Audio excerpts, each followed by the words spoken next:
Bless you. I mean, I'm here, guys, but I'm kind of working, so I have to focus on this. Podcasting a bit, so I'm working on Reflect at the moment. So yeah, Reflect good. This build's gonna be crazy.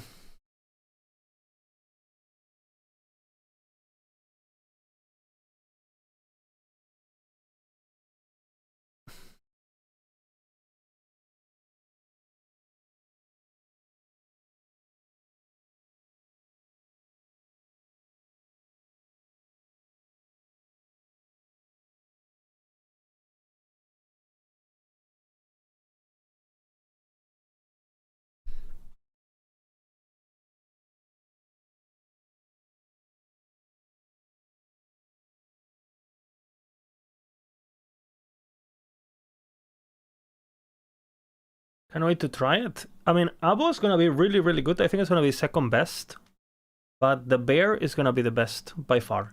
I did some math yesterday, because I mean, I know in my head if things are gonna be good just by looking at them, right? But yesterday I got some info. I got some, I got the proper information about certain things that I didn't know, like the relic, the amulet, all of these things. And bear is gonna be the best, yeah. Misha is a lady, lot sticks, so she said.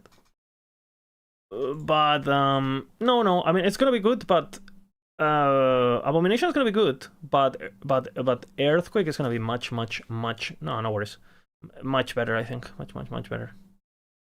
Like the actual DPS, like it's gonna be way easier to play. You don't have the fucking annoyance of summoning it. The gear is easier. Would Bear Beastmaster or would Abomination be better when it comes to carrying my friends in monos? Bear, I think. Bear for sure. Bear is like the best build of... numerically is the best build of the patch, 100%. Is it gonna be faster? They're pretty similar, I would say. But I think Bear is gonna clear better by default. You're gonna need good gear for the Abomination because the AoE relies on plus skill points. So, yeah.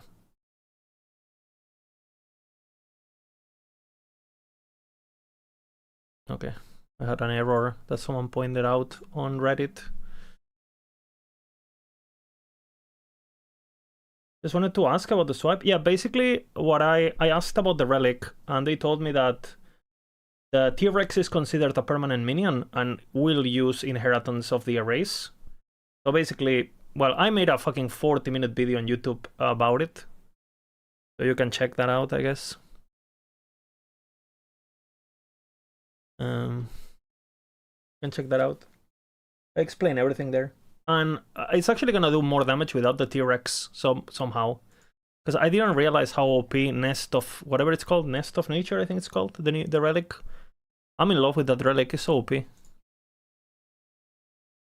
That might be... I think that relic is... I'm in love. Like, if you can fit it in and you don't need anything else.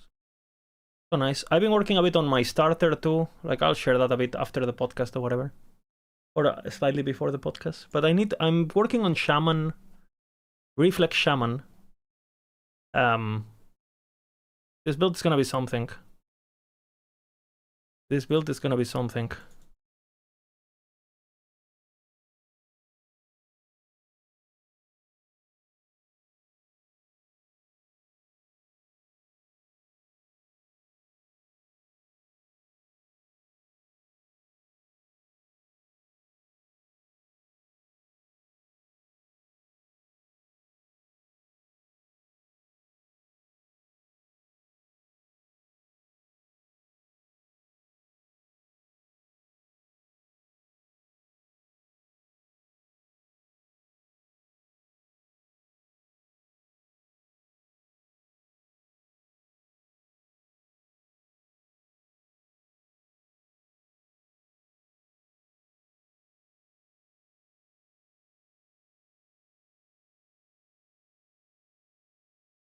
I'm testing something to see if it works. I'm interested in what now Reflect, new Reflect promoter too.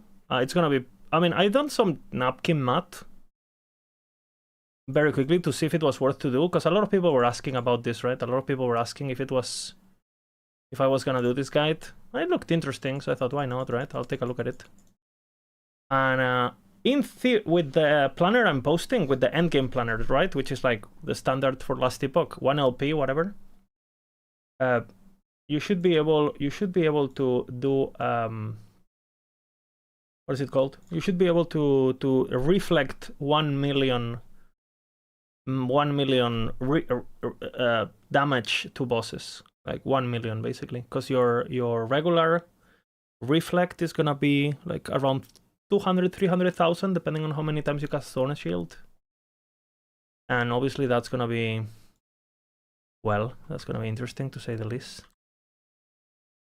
To say the least, you know.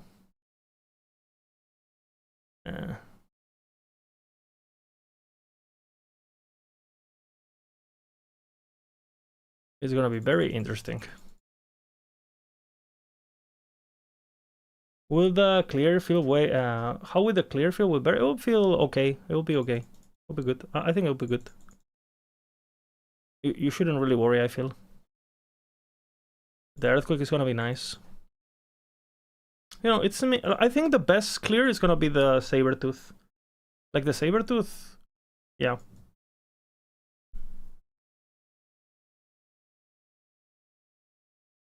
Are only the 2 new Lich builds for Season 3 possible MAXROLL can do Uber Viral? Well. Holy craft. I think Lich is gonna be able to tank Uber Avaroth pretty easily. Obviously, there's some builds on Lich that can do it. We know the Chaos Bolt can do it because I did it last season with Poison. And Flay, I suspect once you have very good gear and a lot of mana, you can switch to a mana setup. But I think, again, I did some calculations. So yesterday I did a bunch of calculations with my spreadsheets and stuff, and with the team when I finished the stream, to actually, you know, get some proper information before the podcast, you know, get the numbers out so we don't talk bullshit, right? To actually have the info. And well, Flay, I mean, it can do damage if you have very good damage and you are like, you know, full mana and stuff. But it's definitely gonna be a clear ability, right? I mean, I want you to consider this. Like, for example, the build that we have on Flay, on MAXROLL, if you try to do Uber Avaroth with that, it's probably gonna be a 15-minute fight, right? And with the same kind of gear, with the endgame gear, right? If you play Beer Earthquake, I think it's gonna be less than 2 minutes. Between 1 minute and 2 minutes, depending on how you play and how lucky you get with the Earthquake procs with the DR of the boss. So we're talking like again, guys.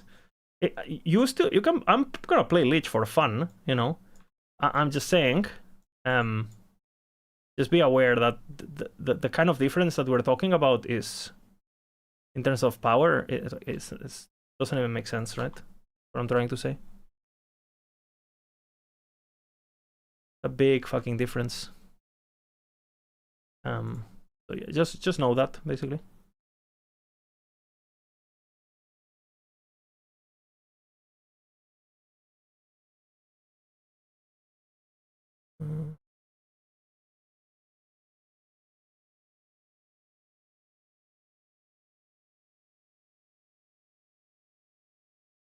Just know that.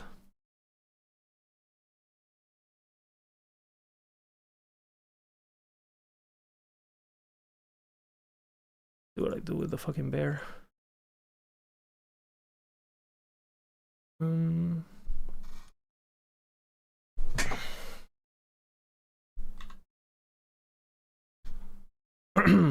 How is it going to get Abo build online? I mean, it's easy. You don't need anything, and you can literally play the build without anything, like no gear, and you will be able to do 100 corruption. Like literally wearing 0 gear. Like you'll be fine. But yeah. Same with the bear, by the way. Like, but yeah, guys, minions are gonna be. You guys are not ready. Like, they're like crazy OP.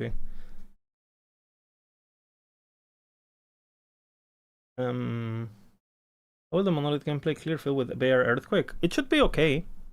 I mean, it all depends on the AI, honestly. If the AI aggressive thingy is good, then it's gonna be fine. And like I said, I think the best for clear is gonna be Sabertooth. So I think what I would recommend people actually is like, I would probably start Sabertooth and then do Bear for bosses. But I mean, if you want a map with Bear, it's not like it's gonna be alpha slow. It's gonna be like 20% slower or something. But the damage is gonna do, again, like the Earthquake is gonna be doing 10 times the damage of Sabertooth. Like actual 10 times, you know. Maybe the Chaos build, yeah, for single target for sure, Biker. For single target for sure. I think you can eventually do damage with Flay, but you need to do Giga Mana stacking and blah blah blah, you know, and you need to get the axe to get the sustain, because otherwise that ability is unsustainable. Like, I'll show you guys after the stream. I'm working now, guys. I should be working, not talking to you. I haven't done anything. I was like, you know, I'm gonna open stream. People know the podcast is on, and I just work in the background. Why not, right? That was not that was not a smart idea by me. But I didn't wanna. I wanted to give people a heads up for the podcast and not just like suddenly start and nobody knows it's even going on, you know. So might be some tech. I mean, we're using that iFlip on our guide, so yeah, there is some tech. It's in the guide. Do we know what times is on 3 starts? Exactly in 10 minutes it would start, in theory. It would start at 6 o'clock. Haven't seen it. King? No, it's okay. You can check it now. It's good, the skeleton stuff, but again, you're wasting a slot for skeletons literally to solve mana when you can just play a build that doesn't have mana issues, right? So, you say Bear clear speed and Abo clear speed are around the same? Yes, I think they're around the same. Yes. Are there no Druid Blade Dancer builds coming anytime soon? Yeah, I'm doing a Reflex Shaman currently, right now, as we speak.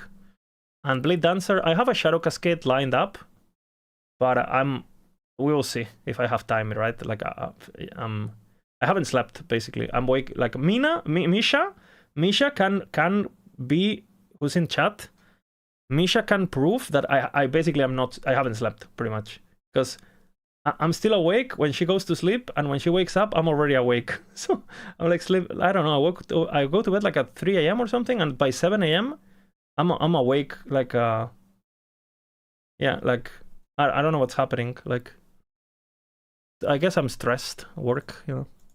I mean, obviously not having city makes it so, well, we instead of doing like 5 hours of day every day chilling over a month, you just have to do 20 hours a day, right? So thank you for that.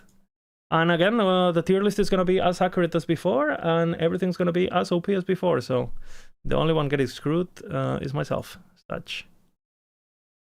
But you will get the guides, which a lot of people wanted, right? A lot of people wanted the guides, so that's going to be good. What happens if I switch skills after shopping the minions and die? If you die, you have to resummon. That's it. You can switch abilities, no problem. You cannot despec the abilities, but you can switch them. So you cannot despec the skeletons, but you, for example, can put Infernal. I mean, I made an entire video about this lockstick. I made a video about, if you go to my YouTube channel, and in the first 10 minutes, I talk about Abomination, everything Abomination. On his podcast.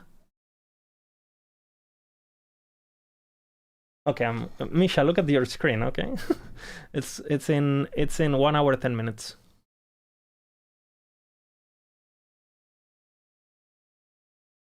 Yeah, 1 hour 7 minutes, yeah.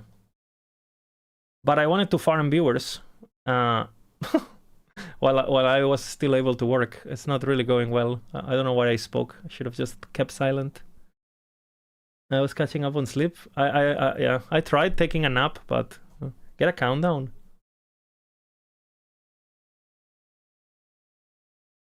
How do I do that? See, now I have work. Is there a built-in countdown on OBS? Does anyone know? Where is Misha? She's based in Germany currently. Ripped?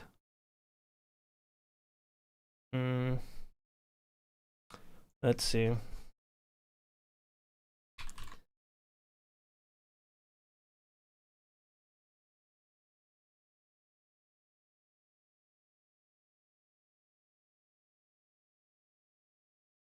Okay, that's good. I can embed this.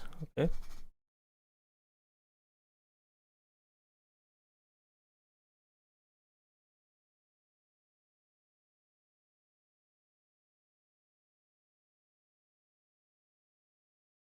Is a shutdown.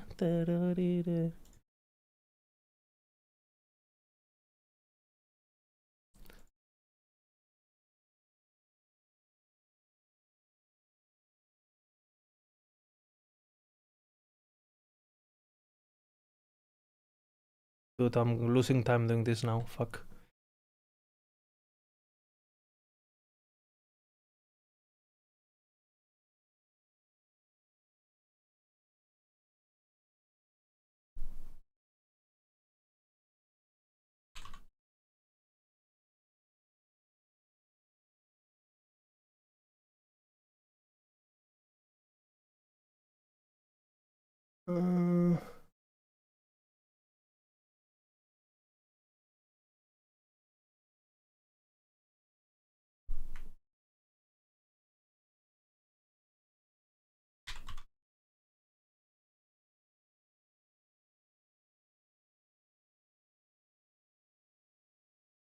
I don't know how to do it actually. 1 second.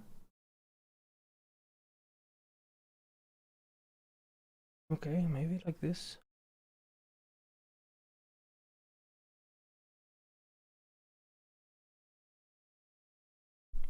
Nope.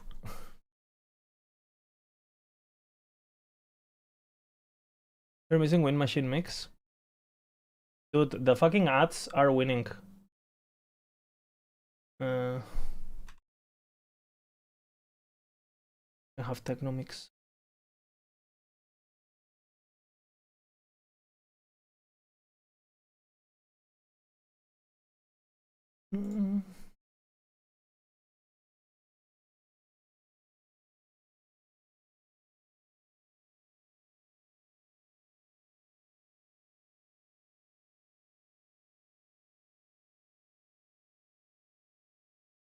Okay.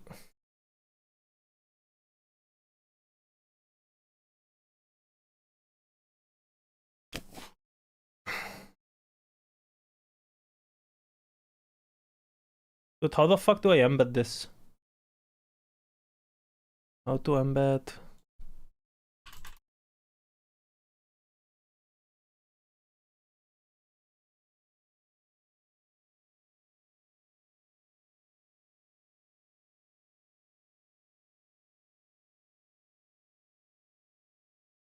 I don't know how the fuck to do it. Never done it. I always do screen capture, but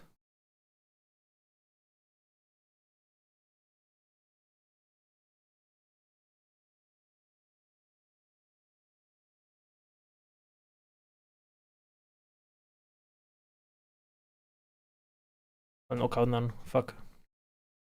Can be fucked. Okay, let's see. Maybe I can do it.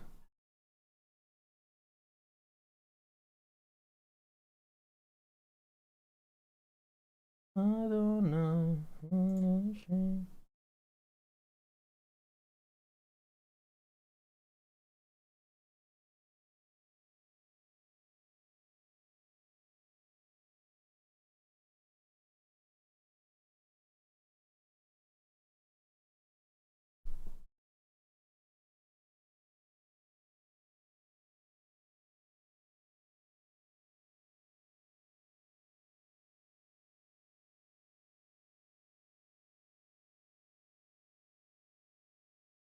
Doesn't like it.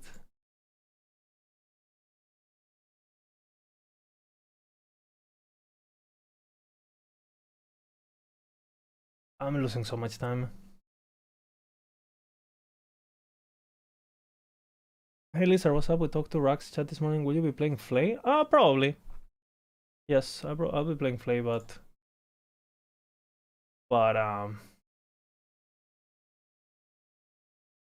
I mean, it's gonna be okay. We're gonna zoom and then we're gonna fall off.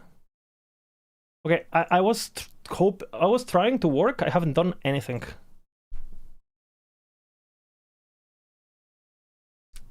I guess I give up now, and I just stream. I guess we give up and just stream. I was trying to get the guide out. 1 second. Need to change.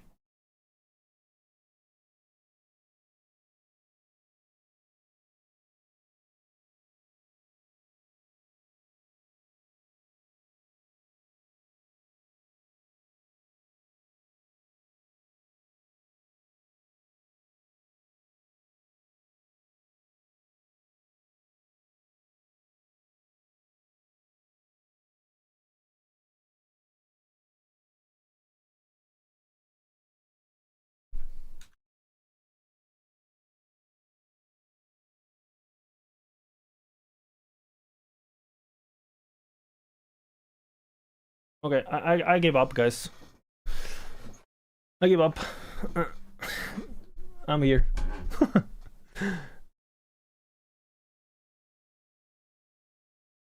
There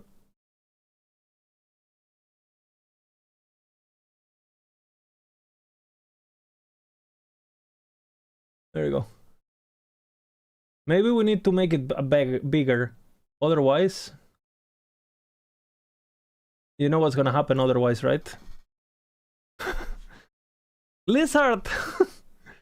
When is the... Are you guys gonna have a podcast today? Oh, it's bigger. Yeah, maybe it needs to be bigger. But I need a widescreen monitor or something.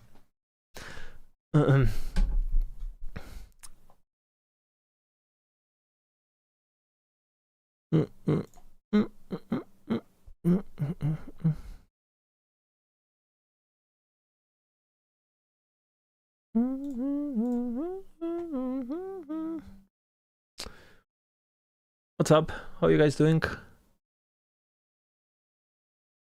These items are so easy to get now.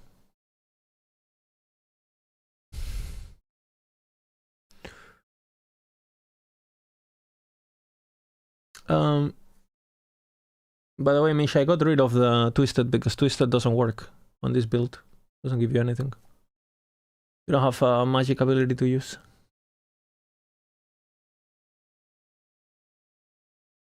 And this gives you a lot of damage, right? So, and you just switch to Shatter Worlds. Isn't Thornship magic? Yeah, but it's not elemental. It's physical. And you want it to be physical for Hazelroot, so...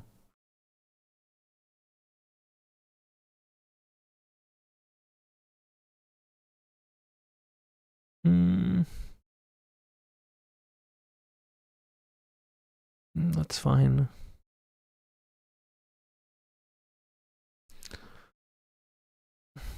What do we seal?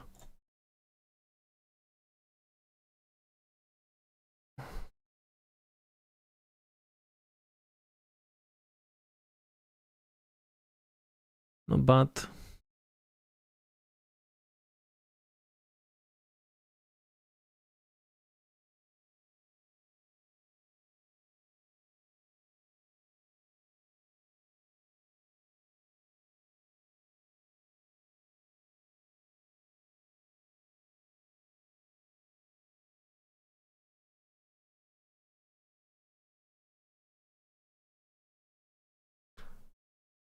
Strength reduced. Dodge, maybe? What's what I do?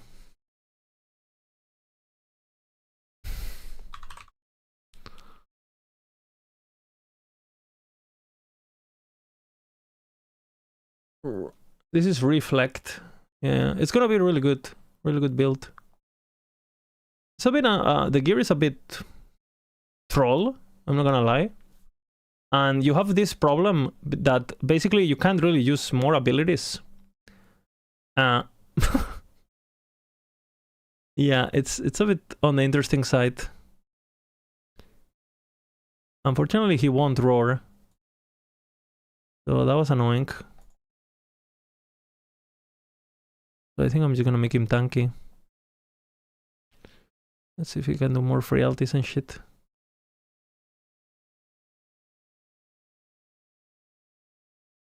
Turn the burst. Burst.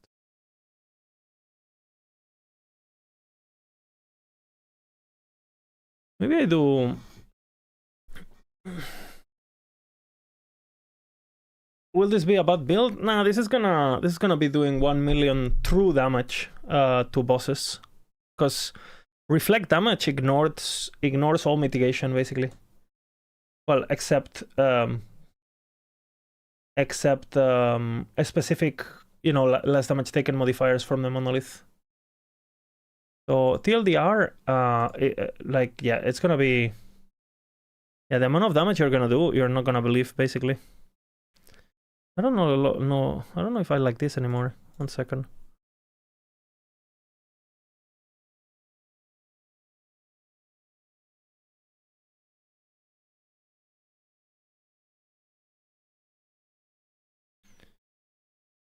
Just seeing if I can get something useful.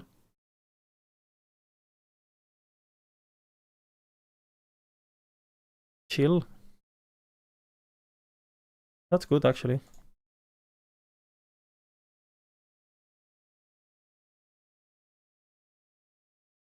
It's not the Stormbolts won't chill though, right? Does anyone know? Flamestorm hits. I assume he means the Stormbolts too, no? Does anyone know?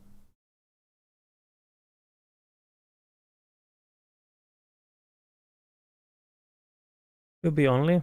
Yeah, that's what I thought, but I'm trying to see if there's literally anything grabbable here. Because I was gonna grab Bear, and I was hoping I could get, because the Bear actually provides some decent buffs. But it's a bit annoying. You can also do totems, just so you buff a HP a lot of your actual. But I guess I'll do Bear. I'll just spec this. The only reason you do this is so you get this buff, by the way. Oops, this buff. Maybe we do, but we cannot have Sabertooth, so I might pass on it then. We were gonna do Wolf too. Maybe Wolf is better.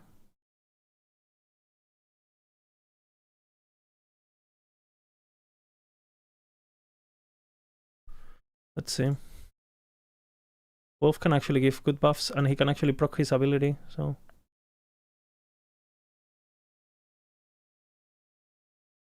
The problem is, like, we don't get anything. So, maybe not. I might do totems just so they stay alive, actually.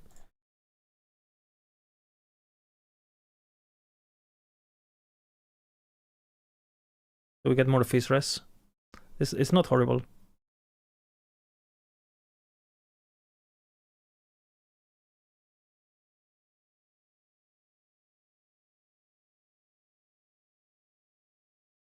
You want maximum duration. But we would have to spec the points, right?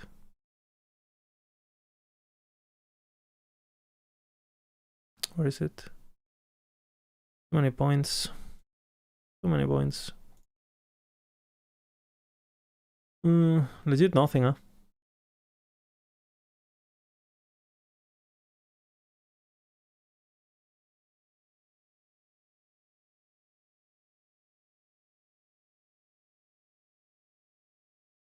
And I might just give myself the Bear, honestly, for the endurance. But you get so much endurance.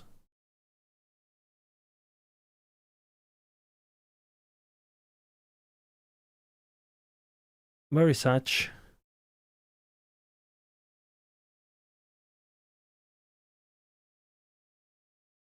It's per wolf though, right? So we should get 2 wolves. So this is gonna give us what? 12 Caspit. And I think I just make them tanky basically.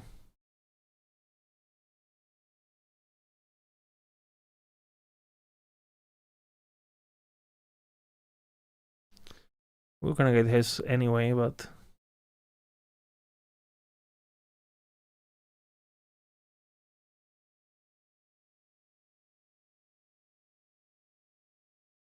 just make them tanky, I guess.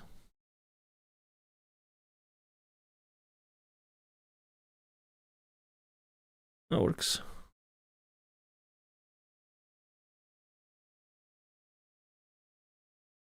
Oh, 50%. Maybe. We're gonna get haste anyway from Maelstrom though. Oops, why do I took off Maelstrom? Let's get Maelstrom. Okay, it remembered. Nice.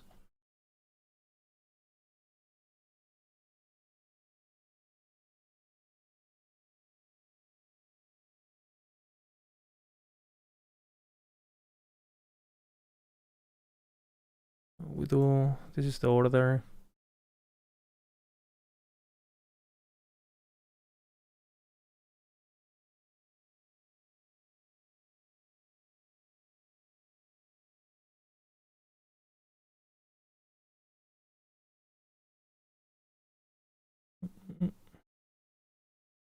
Do we change it or no? I'm thinking actually. We get chill for free. I think I slow. It's a physical spell, right?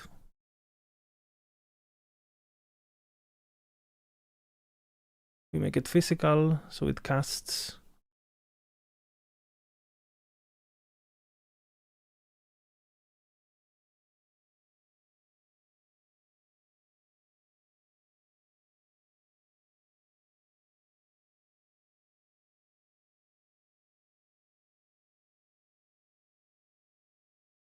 That's better, I feel.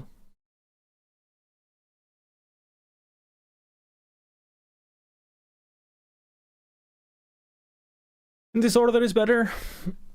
Is there also why you take the Aftershock bonus in Earthquake? Because there is a node that converts Aftershock bonus on regular damage. Did you see the Primal Anurok build? Yeah. My Earthquake is gonna do more damage than all the Anuroks together, 10 seconds hitting the dummy. In one attack.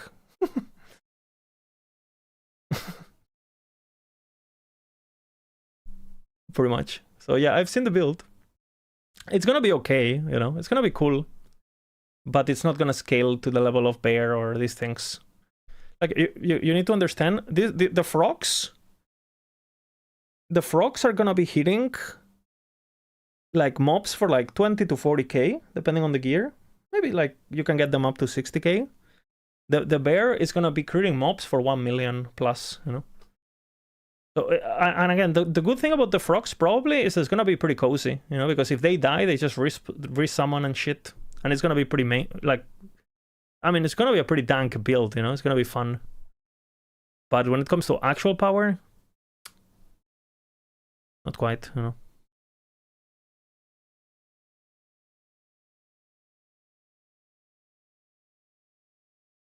Yeah, that's good.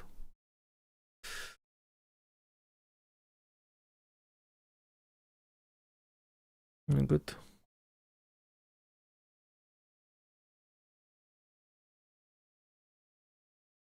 You mean back.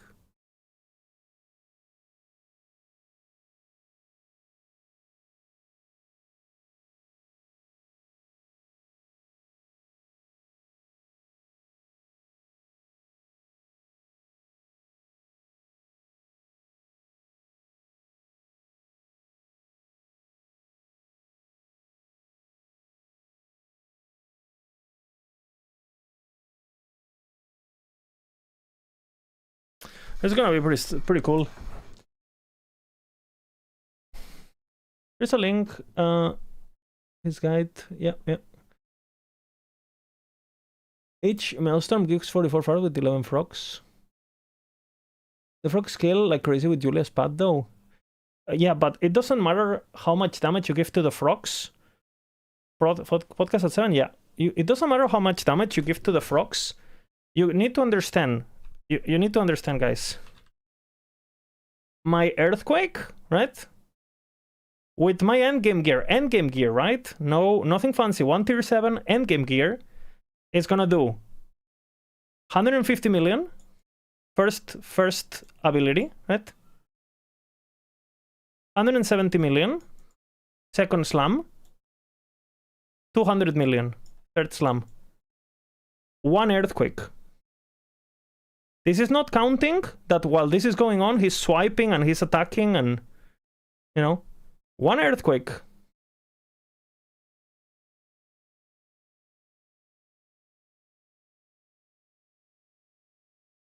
Like 500 million plus.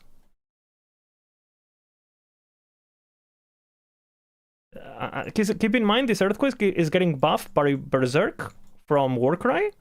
It's getting buffed by Swipe. It's getting buffed by Earthquake itself, and it's getting buffed by 3. You're talking 0 skill tree versus 4 skill trees. So 5 Earthquake and Uber down Abby? Yes.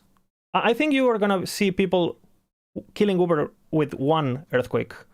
Because this damage is with endgame gear. This is just endgame gear. So if you go full, you know, if you go Harmony with double minion damage, full blue gear, tier 7, fucking minion damage everywhere. If you just go in like that on softcore, I think you're gonna one-shot Uber Avaroth. One attack, 1 Earthquake. I think it's possible. Well, I don't think it's possible. It is possible because the numbers say so. Bear EQ? Yeah, Bear EQ is stronger, yes. But Abomination is good too. And especially if you compare them to the rest of the minions. If I had to make a list, is Bear, then Abo, then Saber, then everything else kind of whatever, you know. Scorpion is okay, Raptors are okay, Frogs can be okay, but below, you know, Raids, all of these builds are like around here, you know. Squirrels can be okay. T-Rex is just supporting, you know, all of this.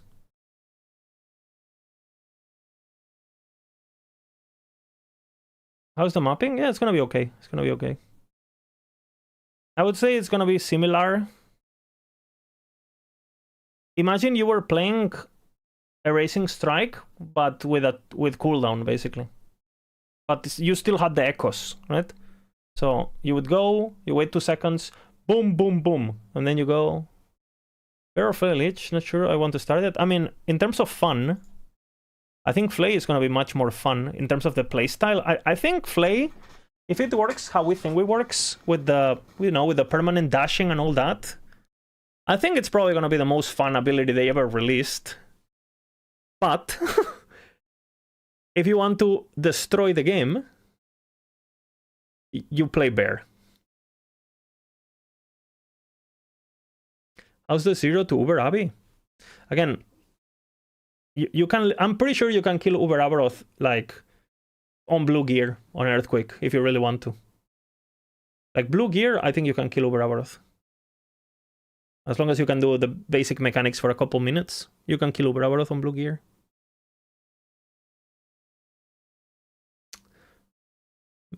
Crit is gonna be annoying, but you can do it.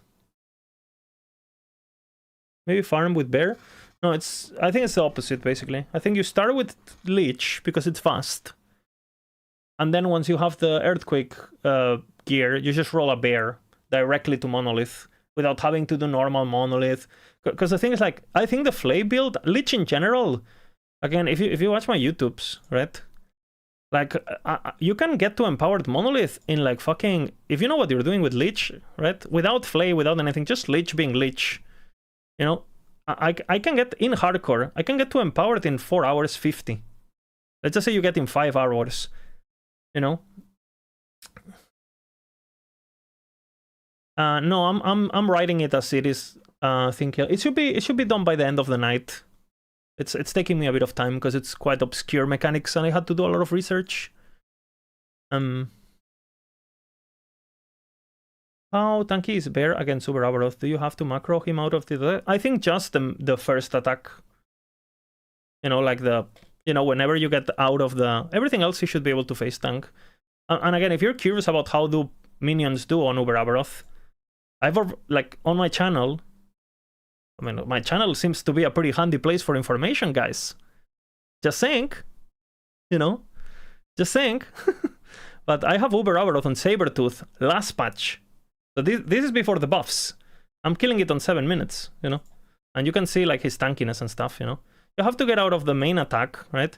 But, you know, he can sit on his attacks and he just leeches. He doesn't give a fuck. And this is before the buffs and before he had aspect of the boar and before all of these things, you know. Like, he's chilling. He tanked 2 pizzas there in a row. So imagine now... and I would say this build overall, like, probably double damage, like Sabertooth. From this, so if it was 7 minutes, now it's with the same level of gear, it would be like 3 or 4. And Bear is gonna be sub 2, easily, with like very normal gear. But I think Lich is just gonna... I think if you don't start Lich, you're gonna regret it because it's gonna be fun. But you're also gonna have very careful. You need to have... I'm actually doing my starter. I'm gonna have a full planner, pre-Aberoth, like I have like a bunch of level 1 to 35, level 1 to... I'll have a proper... Like exactly like how I'm gonna level until basically from level 1 to like character is level 100, you know. I don't know when this is gonna be done. It's gonna be done before patch, but I might do this before the patch like hits live, you know, and just like... But one thing that you need to worry about is like any build you see that has these points, ignore as a starter. Like these points are really good, but not as a starter. This is like a respec angle. Again, if you see a build and the first thing they do is they go and they grab these points, close the build. People need to realize that this is going to be extremely hard to sustain on Lich. And there is some workarounds around it, like Wandering Spirit's mana and things like that, but not worth proccing this. And I think until you have 1k mana, don't even think about these points, basically. And you have the axe, obviously. The axe that gives you mana back. Oops. Okay. So I think I've settled on this. Let's say this.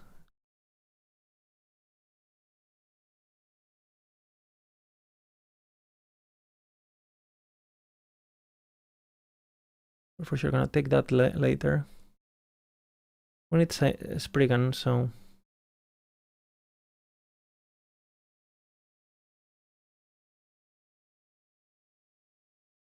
We need Bear, so that's good.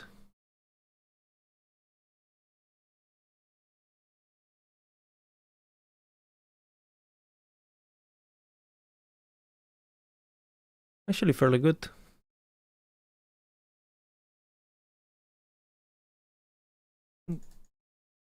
I'll fix this and that's it. That's last points. That's for be tanky. Okay, so skill progression is fine and in the right order. Actually, not in the right order yet.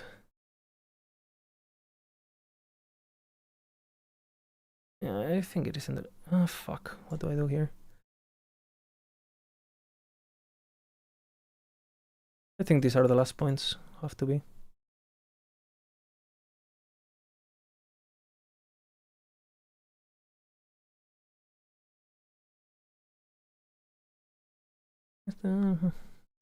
Let's see how I would do this in order.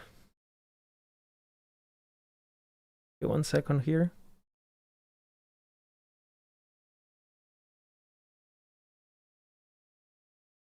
We don't care about the duration that much.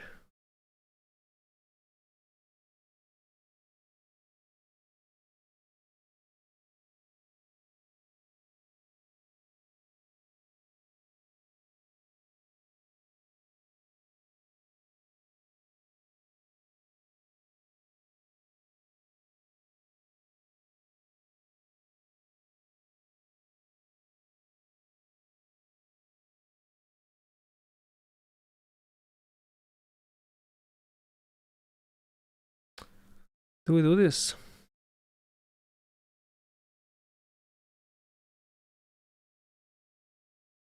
I do shield.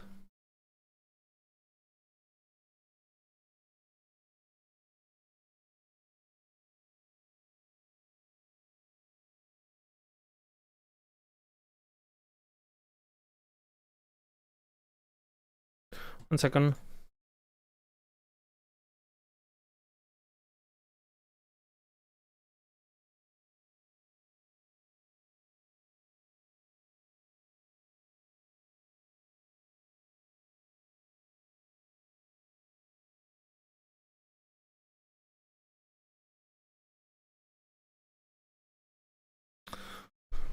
Where are the extra points coming from? I can't find them. 1 second, I'm tired. 1, 3, 5, 3, okay.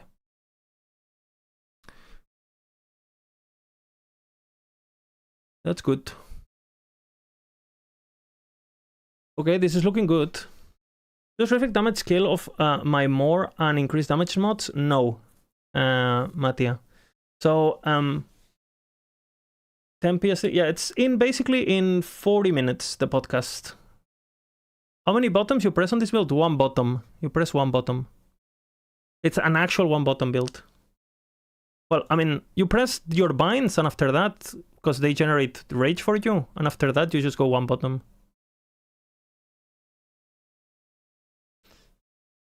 How bad is Abomination if you don't have our stuff? You know, 20%, you lose 30% of the total power. And you summon one with just skeletons and it works completely fine. Well, you lose... No, if you do that, like... If you do that, you lose all your damage. Like, if you read what the notes do, you know, you get more damage per type of minion, and you get a 60% multiplier per consuming every type. You have to basically consume all minions. But you only have to summon it once, but you have to do it otherwise. Otherwise, don't play Abomination. Play Bear, you know, and that's it. But to the level with a Bear on early, once you get access to the Bear early on. Yeah, but it's not gonna be great. Because keep in mind, you say it's early on, but you get the Bear, then you have to pay 15 fucking points on Shaman that give you basically nothing to get Earthquake. And then you have to go get your Aspects. I don't recommend it. I don't recommend it. I would recommend just following whatever Primalist guide we have, and then, you know, for the first, and then switch when you're level 50 or whatever. Sabertooth? Yeah, Sabertooth is gonna be good. But Bear is gonna be 10 times better.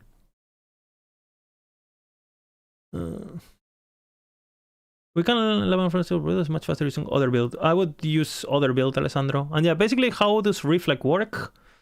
Basically how Reflect works is like, Reflect is a flat amount. It doesn't have a damage type. It doesn't even have damage numbers. So when you play this build, things are gonna be dying, and it's not even gonna have a damage number on top. Things just die, and you know, things just die basically. But it doesn't have a damage type. It doesn't have damage numbers. It doesn't scale with anything. It's only Reflect. That's it. It can't be mitigated by anything, including area level mitigation, including anything.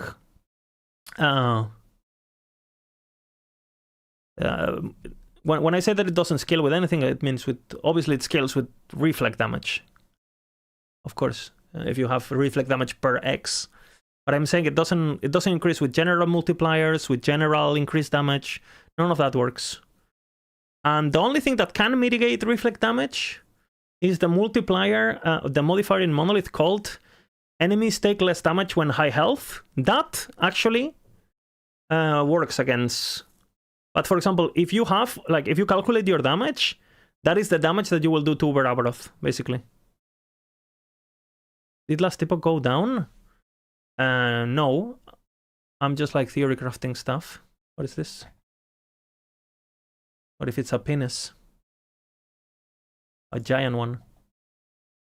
Okay, so it is down, yes, but we are not. I didn't know, sorry. But yeah, it is down. On the 20th, so tomorrow it's down. Which means good time for working and podcasting and stuff, you know? But you remember, you guys can play offline tomorrow. So if you still want to practice, you can play offline, remember.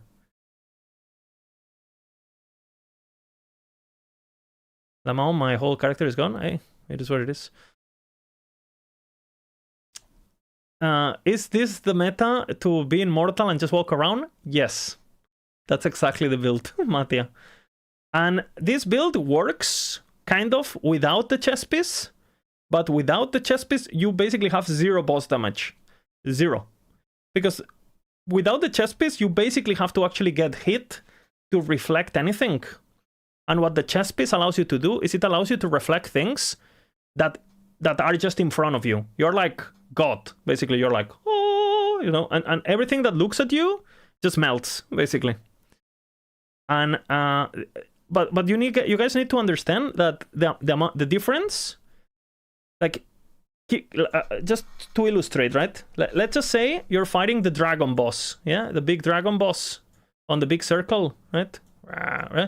And you're playing a reflect build. Well, what the fuck are you gonna reflect? Well, you're not gonna reflect a big explosion. You can go in and hope he auto-attacks you a couple times, so you can reflect that, right? So this boss, even though you had damage to kill it in like a minute, it would take you 20 minutes, just because he didn't attack you. But now, this damage that you were doing on one reflect, now you're applying it twice per second, right? Twice per second.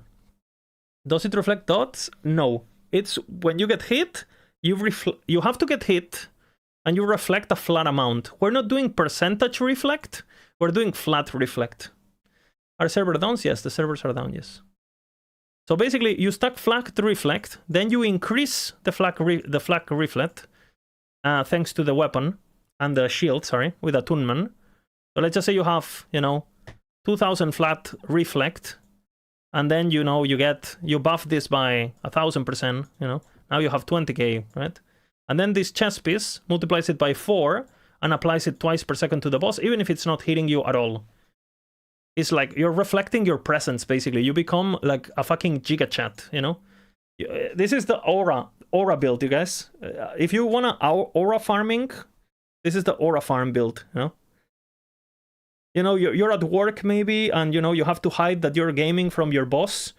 With this build, no problem, Like, if things that get close to you, they're just gonna die. Giga build. And the gear is actually extremely... except the red rings, which obviously you don't need the red rings.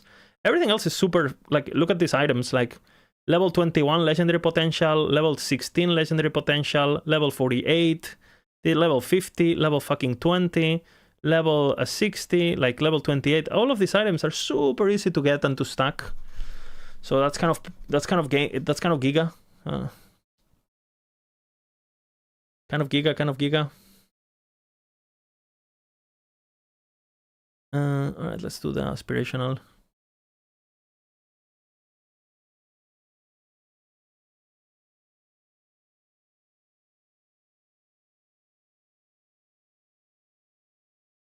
Okay, let's see what we do here.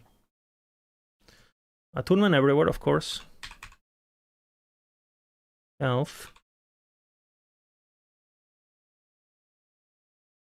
How are we looking? We're looking good.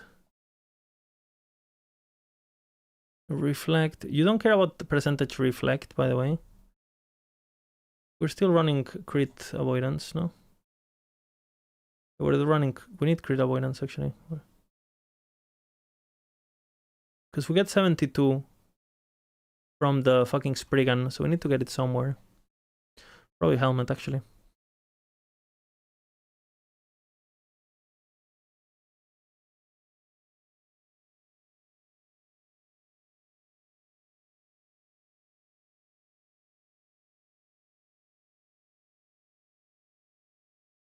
Good. Will Dredd join the podcast someday, Mr. Lizard? Not the MAXROLL one, because the MAXROLL one is the MAXROLL team. But I mean, we could have a talk. I talk with Dredd from time to time. So I'm not opposed to. But it would be like a different thingy, I guess. Like I could just have like a chat with him as like a special podcast kind of thingy. But because it's not like my podcast, it's like the team's podcast, right? So I don't, unless everyone agrees and stuff, or maybe if someone can't come one day, we can replace. What happened to Twisted? How do you proc Twisted, Misha?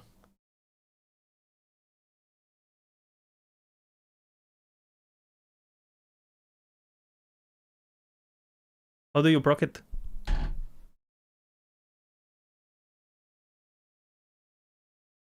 How do you get word from Twisted? With Thorn Shield? How?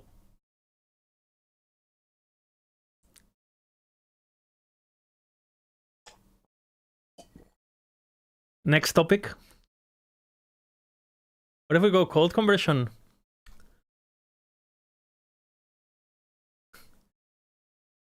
How hard is it to get? The scepter needs fizz anyway, right? You need fizz for the scepter. No, it's not worth it. Just go this. It's fine. I played a bit around it without the chest. Same gear. It was good. Any good build you saw with Wilfar Amulet? I mean, that amulet to me looks like whatever, honestly. I don't think... I think the best Wildfire build is probably Acid Flask. Because you can actually double scale the fire. And maybe like you can do something stupid with Vengeance. But I would just do Acid Flask. Acid Flask is the way. If you want to play the Wildfire, you do that. You can do Twisted? Yeah, but then you convert, no? Rody? You convert to cold, right? Yes or no, Rody? I haven't seen it. I haven't seen it since. I hadn't got time. Fuck the scepter. And I don't disagree.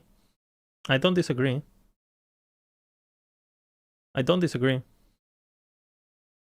And then you could do... You could do what? Like Clever? Or something with Giga Caspit? Like maybe you could actually do the scepter that has Giga Caspit, because you don't care about anything else, right? I think I would actually do this. What is it called? This bullshit.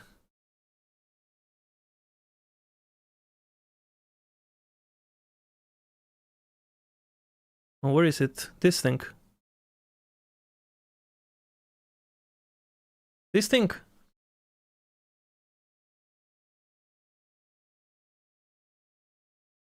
No? You literally don't... It literally doesn't give you damage, right? So... Rody? I just go Twister.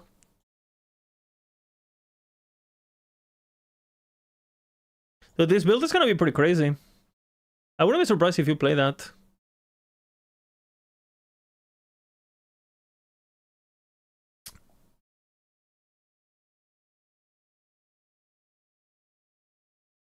We go this way, no? So the binds live a bit longer.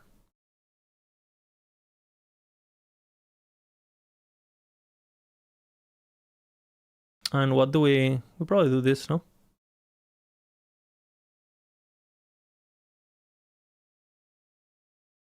Like this, no? I'm gonna run Maelstrom for HP and stuff.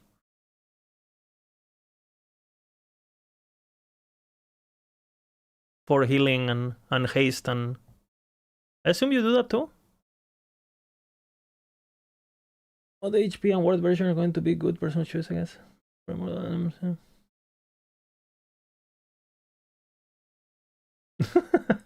Okay, Misha. Servers are back up? Well, there you go. The set item is OP. I think people are overcooking with the set item. You lose a lot. I think the only build where it's actually legit is like Bilatrias, right? Shadow Cascade build will get uploaded. It's low priority, Insidious, but I'll try to get it before patch. But it's low priority. I'll try to get this one. Then I have to do update some stuff that I have left. Actually, I can take a look. What do I have left? Because the thing is, like, the problem is, like, I worked in so many things that were new that I lost a lot of time, basically. Let's see. This one I should do, honestly, because this is a good build. This one is not super important, so this one might wait. Because a bit it's probably not even worth playing this, because it's just my level. We'll see what I do with this, honestly. Same with this. I might do them, but after the first week. Need cooking. But this one we should do. I should have. I think this one I think this one is dying. I have to ask. I see zombies. Yeah, zombies. So zombies is also low priority, but I would like to have it. I would like to have it. This one is done already. Let's update, I guess.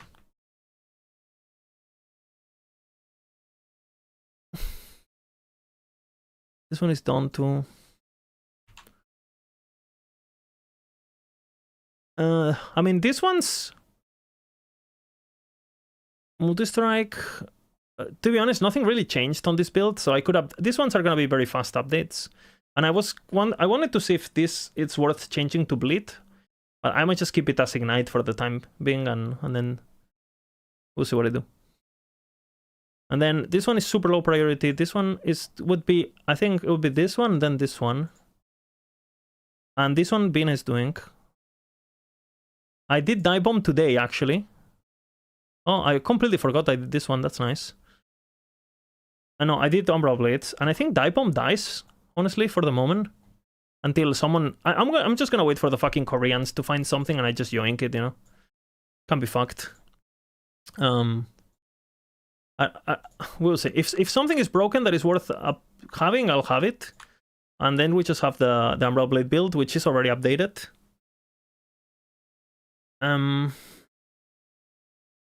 What else? Poison Swarm Blade is dead. Tornado, Werebear has to be done. Wolf is master. I'll guess I'll upload it. It's not that much work now that I have the Raptors. It's basically the same build. And Raptors, I need to look at something to see if it works. So I might update it if once I get confirmation of something that works the way I think. Glacier, I mean I've done the tech, so all I have to do is go do it. And Shatter Strike, literally nothing changed. So these ones will be very quick updates, very low priority. So how do you find Korean builds? You know the Korean channels. For example, for my Falconeer stuff, I check this guy. He's the guy that what is it called? This guy. You check this guy. He's the guy who came up with all the originals. And he did a video, but he was just explaining what changed. Nothing good yet. And I have to fucking Korean translate everything, which is very annoying. But at the moment, I think my Umbral Blade build is pretty good for clear. It's just the bossing is not gonna be anything spectacular. How much Abomination will you be able to go? It'll be good, but it won't be more than Bear. Bear is just gonna be the...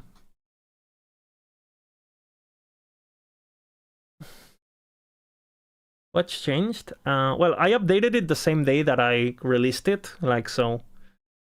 So basically just read the guide as if it's completely new.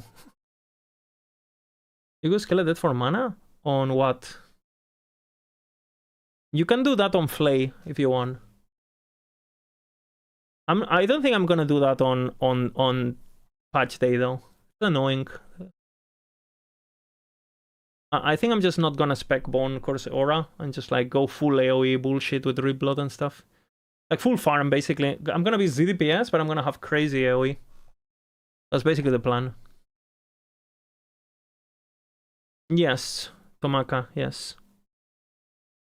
I mean, you can just type reflect damage last epoch, right? And I don't know, you can go, there's a post here by, there it is. Reflect damage has many unique traits, la la la la, right? This is from the wiki, right? From the depths. Reflected damage will ignore all mitigations except for more or less increased damage taken. So like monolith modifiers, right? And adaptive boss mitigation, which doesn't exist anymore, right? The list of enemy mitigations that are included are resistances, armor, endurance, block, dodge, glancing blow, as well as the damage reduction enemies gain from area level.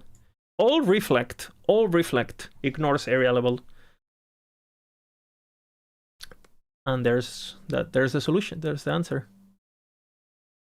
What do I think about the helmet? It looks fun. It's gonna be fun. But I mean, compared to Bear, for those frogs to do the same damage as my Bear, they would have to attack 25 seconds. basically, to do what I do in 1 second. But I do think, and I must say this, if you don't have any gear, and if you're a new player, and you're like chilling at 300 corruption, I think the frogs are gonna be great. Because the good thing about the frogs is like when they die, they immediately resummon. And there's gonna be a lot of them, you know, so the clear is gonna be super chill. It's gonna be fun, you know. You don't really need that much damage if you're doing low corruption anyway, who cares, right? So I do think it's gonna be a fun favorite, but not because it's strong, but because it's chill. They have good damage, but it's just compared to... And they're squishy also. That's a very good thing that Misha brings up. Because they're not companions, they don't get the damage reduction from Boar, and they have very, very low base HP, right? Compared to something like Bear. So, for example, if you go into 1k corruption with those frogs, like, they're literally gonna die to any boss attack, all of them, you know? They're gonna die... Like, if Raya does his little cheese attack, all of them are dead, right? We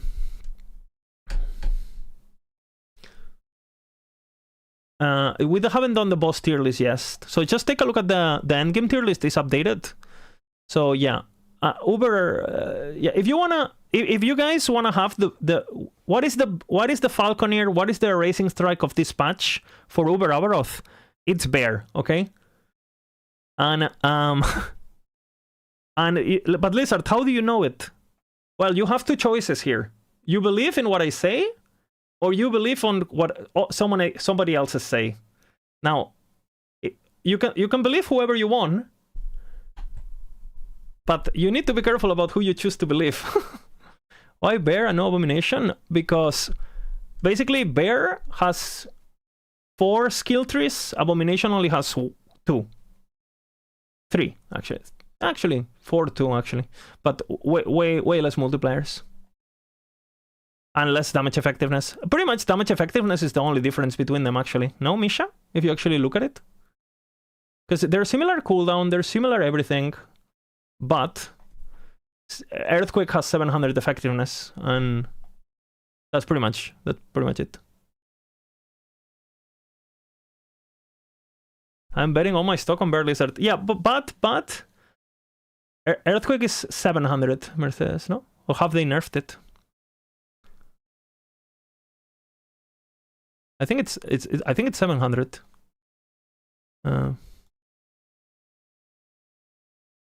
Let's see, 600. Let's see, 700. Or the tooltip hasn't been changed, but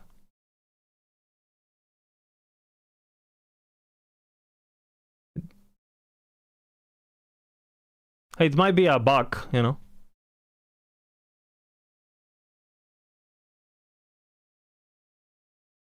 Tooltip is all. I mean, blame EAG then. It's not gonna make a difference, right? Tooltip is wrong. Yeah, blame EAG. 600 in game. Okay. It's not gonna make a difference. Because again, the sweep attack thingy of Abomination is like low effectiveness in comparison. I think it's like 100 or 150 or something. The dual strike. 250? No. 250 is stomp, no? It's 150 maybe? Dual strike? Or is it 100 2 times? So 200. Imagine Bear consumes your mana? Well, then the build is not playable. I hope that's not the case. How can I watch this build? Bear? I guess we could make a command, no? 1 second, I'll make a command.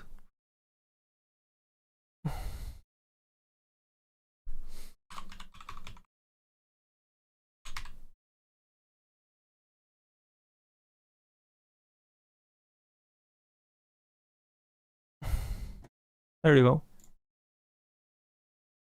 Insane. Okay, podcast is in 10 minutes. Let's see. I'm gonna start jumping in boys with the guys.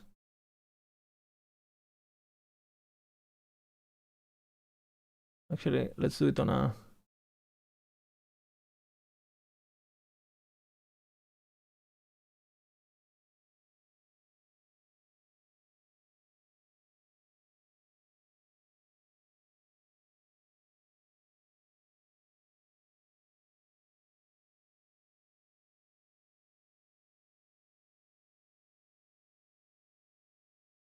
I want to set up the webcams and stuff.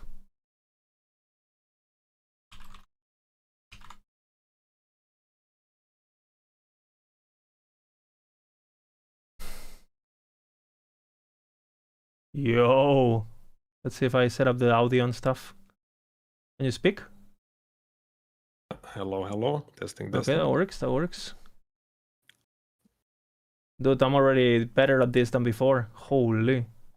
Yeah. Holy fuck, I'm cooked. I'm cooked. That's a good way to describe it. Yeah. Have you slept at all? Yeah, I mean, I did sleep actually kind of decently this time, but I mean, the other days were like, you know, basically. Yeah. We just And my head is like exploding. Like there's so many things in my head, like fucking 20 same. builds and like. Yeah. Okay. I feel exactly the same, sadly. Yo. Yeah, it's been an interesting interesting chain of events. yeah. Fucking hell. What happened? Well, it's just the crunch is crazy. The crunch is crazy. You know. Like, you know. Yeah. I don't think I'm gonna sleep for like 7 days, guys. Just saying. Fucking hell. Guys. How are the leveling guides going, Tarek?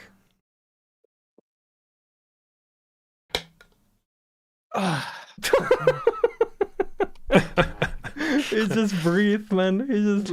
Okay, like, guys, I'm gonna multitask this one. You have a link, Manan. This build is not up yet. The reflect is not up yet. It's gonna. I'm working on it. Basically, it should be up today by 6 a.m. Yeah, today, right? Yeah. Today. You know? Yeah. It's like the guy telling me, bro, I want a Beastmaster leveling guide. I'm, yeah, don't worry, it's gonna come out tomorrow. Yeah, can I sleep, please? That I've said that. Can I sleep, or do you need it now? Yeah. Holy fuck. It's also weird that people are asking for guides. I thought people hated them, you know. So. Yeah. I mean, discovery and everything. I don't know. I don't know. I mean, I'm discovering a lot of tech every day, but you know, well, I don't know. The discovery. Daddy discovery. 1 second.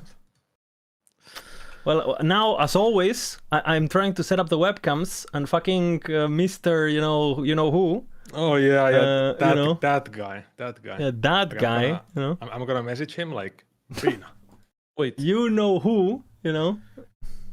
Get to work. But whenever he comes, I'll set up the. They can see your webcams though, kind of. So be careful if you don't. Yeah. Don't pull out your dicks or something. You know. I don't want to think. Yeah. Okay. Good advice. You know. I mean, depends. You know. It could also depends on what's under there. It could launch your career, you know. True. You know. True. Launch. That is true. Alternative career, you know. Yeah. After the build making is gone. Holy. Yeah, Bina is literally like min-maxing his thing on stream. He can min-max his thing, but can he do it? Yeah. Can he do it here? Holy, being a classic, man. Like, holy. Like, I don't even know why we. He's been a bad boy. I'm so cooked, I can't even move the webcams, guys. Okay. Yeah. Okay. Beam, bada. Beam. Bada. Oh, fuck. Boom. Hopefully this works.